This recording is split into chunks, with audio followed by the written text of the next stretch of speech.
Our story today is called She Never Left Our House from Mind the Little Schmers.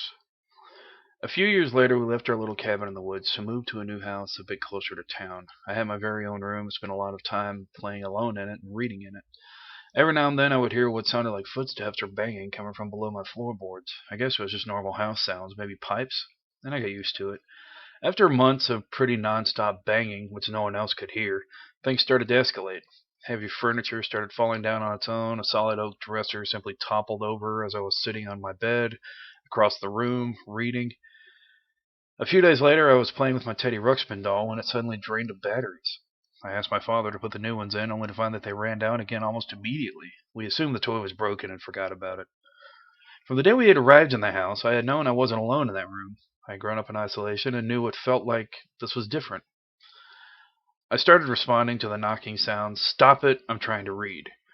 My mother was moderately concerned, but assumed I was just playing with an imaginary friend. A few months later, I had started to experience odd dreams in which I relived very commonplace memories in the house. For example, I remembered in vivid detail walking between the laundry room and my mother's art studio, sliding my little body between the framing. I knew for certain that the framing had been up for some time, that they had gotten around to sheetrocking. I asked my mother over breakfast one morning when it was that we'd finished the basement. She looked at me puzzled and responded that the basement had in fact always been finished. The banging sounds got louder. Nothing battery powered would last more than a few minutes in my room, and things were constantly moving around. Small items, diaries, stuffed animals, keepsakes, would rearrange themselves on a nearly daily basis. I felt that whatever I was sharing with my room, it was angry, scared, like the puppy we had adopted years ago. I started speaking to it more, and at this point started to feel strongly for whatever it was I was living with was female. The more I spoke out loud, the less things moved about. I felt a kind of longing that I had knocked on a door and was waiting to be let in. One night I woke up from sleep inexplicably. I decided to get up to have a drink of water and walked across the hall into the bathroom. Now I should mention that this house had been built in the 1970s and there were many small mirrors, gold flecked throughout. The bathroom, however, had an entire wall of mirrors that you looked into as you sat to pee.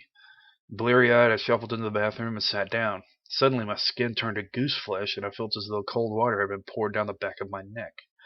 I stood up, panicked, only to line my reflection up with a figure standing to face me, a figure that wasn't mine.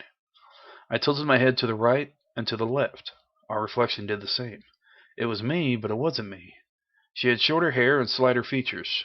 She wore blue pajamas where I wore a long sleeping shirt. We regarded each, and I lifted my hand slowly to wave. She smiled and faded out. I waited for an hour, sat on the bathroom floor, waiting for her to reappear. Finally, I crept back to bed and couldn't sleep. The next morning, I was riding in the car with my mother and asked, "Do you know who lived in the house before we did?" My mother answered nonchalantly, "The woman who lived here before us was a reporter." I asked, "Did she have a daughter?" My mother tensed. "Why would you ask that?" I didn't answer. "She didn't," my mother went on, "but she was convicted of a crime that involved a little girl." My mother trailed off. She knew I was a strange child, and I suspect that at this moment she realized that in fact my imaginary friend would be something entirely different. "What did they do to her?" I asked cautiously.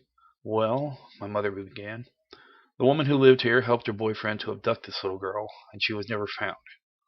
I sat quietly for a moment, and then, as my mother reports it, said very slowly, "She never left our house." I watched my mother's knuckles turn white on the steering wheel. I thought I was in trouble. You see, when my parents looked at our new home, they had wondered about the low price. The house had been foreclosed when its previous occupant had been sent to jail. A few families had come to look at it, but in a small and very religious community, people were hesitant to move into a house associated with so much darkness.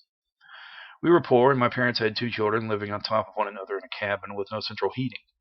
They didn't have the luxury of worrying about the stigma of living in a house with a complicated history. A few months later, we moved into a condo on the other side of town. My parents never explained the move to us as children, but I always suspect that it was because my mother was afraid of my relationship with the girl in my bedroom. In the few months we lived in the house, I had never been able to look in the crawl space, a dark meter-high area that ran the length of the house. It had clay, dirt floors, and a small light you could crawl on to all fours. The day we moved our things away, I went down to the basement to say my goodbyes. She had been kept there. I was sure of it. How else would I have had her memories in the basement unfinished? As I turned to walk up the stairs, the light bulb in the crawl space flickered on, swinging. Just for a second, she was reaching out for one more time, telling me where she was, asking me to free her.